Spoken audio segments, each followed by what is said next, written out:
श्याम सिंह रॉय।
जल दो ना दीदी जल दो ना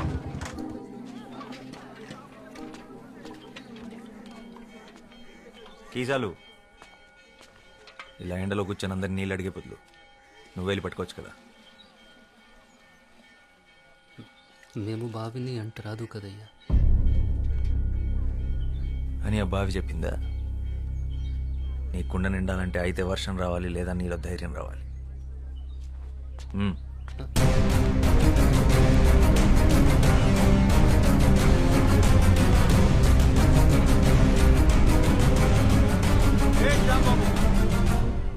ఆడు పంచముడు, ఆడెలా బావిని ముట్టుకుంటాడు అంటే కింద జాతివాడు.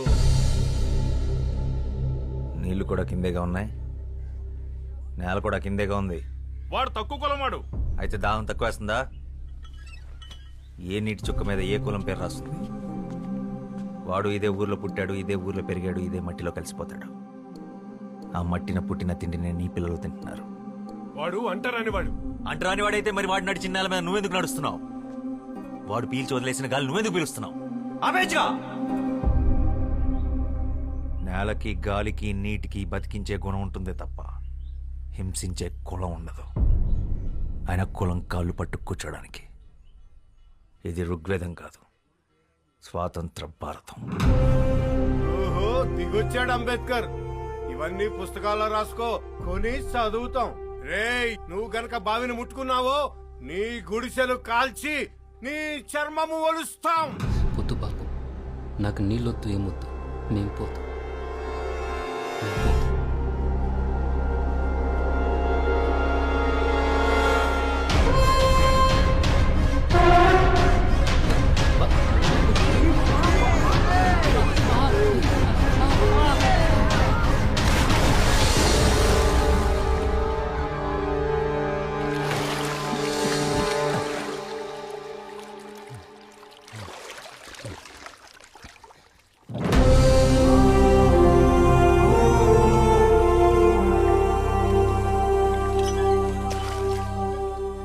ఇప్పుడు ఈ బావి కూడా అంటరానిది, వాడికే సొంతం.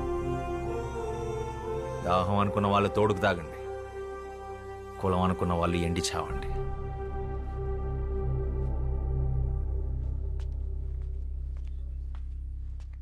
వాడి గుడిసె జోలికెళ్ళావో నీ ఇల్లెక్కడుందో ఈ శ్యామ్ సింగరాయ్కి బాగా తెలుసు. ఖబర్దార్.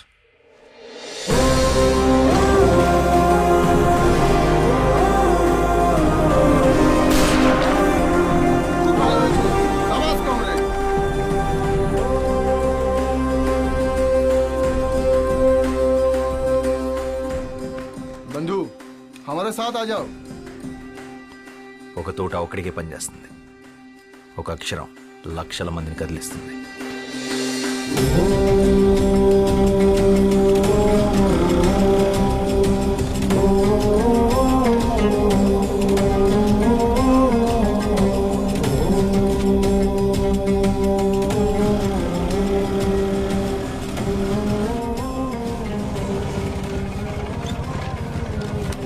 আকাশ ঘিরে মেঘ করেছে, সূর্য গেছে পাটে, কুকু গেছে জল আনতে পদ্মা দিঘির ঘাটে। পদ্ম দিঘির ঘাটে, পদ্ম দিঘির ఘాటే. చిన్నప్పుడు ఇదే పాట మీ నాన్న నాకు నేర్పించాడు, ఇలాగే ఒళ్ళో కూర్చోబెట్టుకొని. ఇప్పుడు అది మీకు నేర్పించడం నా బాధ్యత. మళ్ళీ ఏం చేసావు శ్యామ్? మీ అన్నయ్య చాలా కోపంగా ఉన్నాడు. మనం ఏం చేసాం? ఏరా ఇవాళ దాదాబాయ్ ఖరగ్పూర్ నుంచి వస్తున్నారు, జాగ్రత్త. ఆయన ఏమన్నా నోరు మూసుకునుండు, ఎదురు చెప్పొద్దు.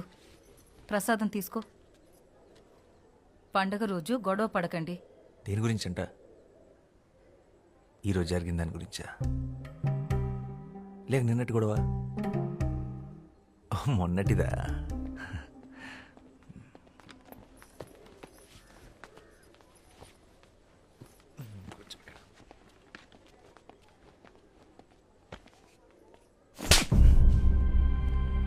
నువ్వేం చేస్తున్నావో నీకు అర్థమవుతుందా శ్యామ్? మన కుటుంబం పరువు తీస్తున్నావు. ఆ దళితుణ్ణి మంచినీళ్ళ బావిలో పడేస్తావా? పిచ్చిగాని పట్టిందా? ఇప్పుడు మనల్ని కూడా ఊరి నుంచి వెళ్ళేస్తారా? నీకు ఆ కష్టం అవసరం లేదన్నయ్య, నేనే వెళ్ళిపోతాను. మనిషిని మనిషిలా చూడలేని చోటు ఊరైతే ఏంటి, ఇల్లు అయితే ఏంటి, నేను ఉండలేను. ఓ నువ్వు ఆ దరిద్రులతో కలిసి దేశాన్ని ఉద్ధరించు. నక్సలైట్లతో కలిసి తిరుగుతున్నావంటగా. ఆ దారి తీసుకోవాలనుకుంటే ఇక్కడికి అడవులు ఎటువైపు ఉన్నాయో నాకు బాగా తెలుసు. నా సిద్ధాంతం వేరు. నీ సిద్ధాంతాలు పుస్తకాలు మీదేసుకుని తగలబెట్టుకోవడానికి తప్ప దేనికి పనికిరావు. మనిషికి స్వార్థాన్ని మించిన సిద్ధాంతం లేదు, అది తెలుసుకో. నిజమే, స్వార్థం గొప్పదే. నీళ్లు బాగుండాలనుకోవడం నీ స్వార్థం, నా ప్రపంచం బాగుండాలనుకోవడం నా స్వార్థం.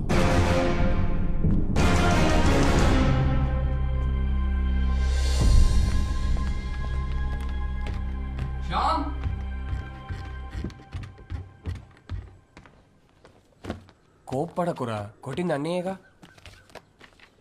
ఇది అన్నయ్య మీద కోపం కాదు మనోజ్, సమాజం మీద. ఇది మన ఇంటి సమస్య, ఊరి సమస్య కాదు, దేశం సమస్య. సమాజాన్ని మార్చే శక్తి సాహిత్యానికి మాత్రమే ఉంది.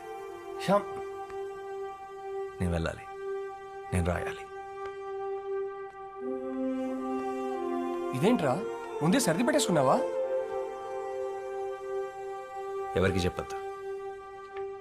3 రోజుల ముందే టికెట్ కొనేసా, హౌరా బండికి. పండగ కదరా, పండగ అయ్యాక వెళ్ళొచ్చుగా. పండగ ప్రతి సంవత్సరం వస్తుంది, నా సమయం వృధా అయితే తిరిగి రాదు. అయినా నాస్తికుడికి పండగ ఏంటి? రాత్రి అందరూ పడుకున్నాక బయలుదేరతాను. వదినకు చెప్పి రసగుల్లాలు చేసి కట్టిపెట్టమను.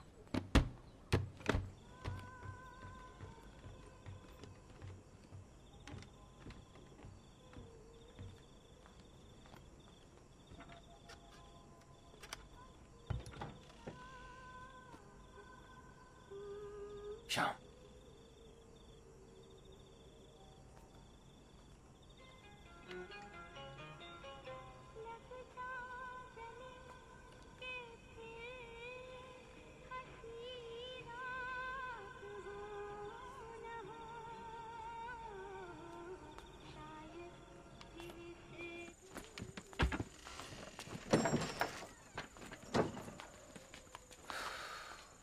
మానేరా.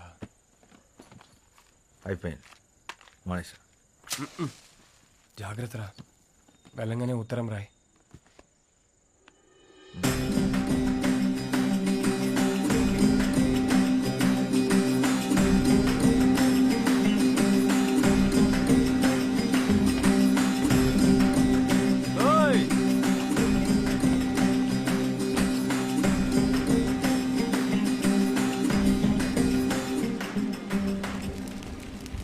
জানে মাঝি কোথায়? আজ নবরাত্রি শুরু হয়েছে, সেও নিশ্চয়ই মন্দিরে গেছে সবার সাথে।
నీ నాట్యం చాలా బాగుంది.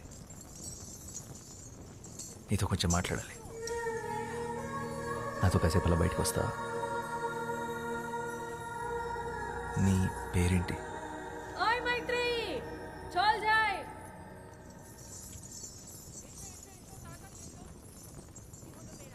మైత్రి.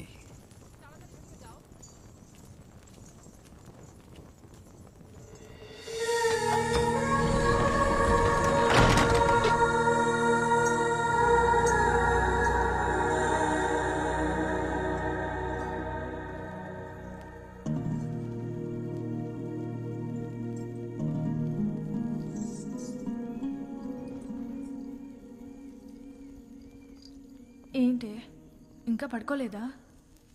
ఏం ఆలోచిస్తున్నావు? శశి, ఇందాక ఏమైందో తెలుసా? నన్ను ఒకతను తనతో పాటు బయటికి రమ్మని అడిగాడు. బయటకంటే? పూర్తి బయటికి, గుడి బయటికి. నిజంగానా? అవును. మరి వెళ్తున్నావా? ఏంటే వెళ్ళేది?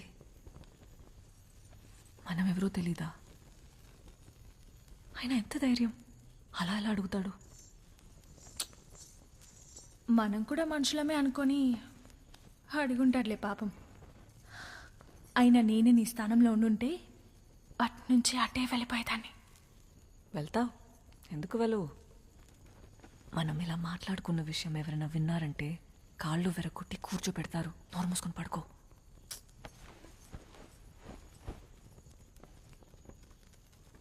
ఆయన అలా అలా వెళ్తాం, ఎవరు ఏంటో తెలియకుండా.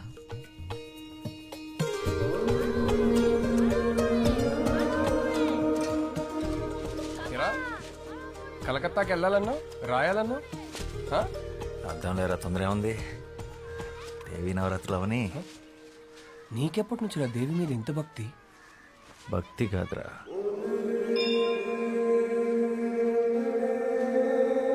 ప్రేమ. అలా వినోదిని అనే దేవదాసి తన 100 ఏళ్ల జీవితాన్ని గుడిలో సౌభాగ్యంగా గడిపి చివరికి స్వర్గాన్ని చేరుకుంది. అయితే మీ వినోదిని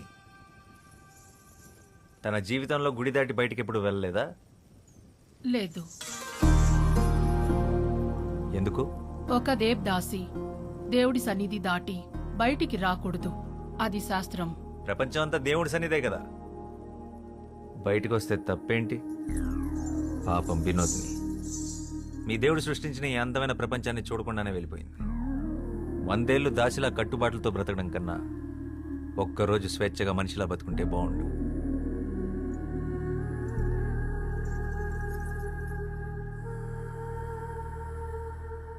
అందరూ వరుసన వచ్చి ప్రసాదాలు తీసుకోండి.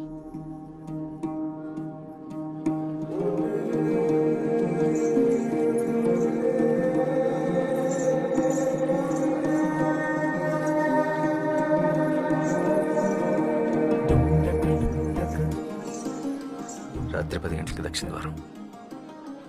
నీకోసం ఎదురు చూస్తుంటాను.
నువ్వు వస్తావని నాకు తెలుసు.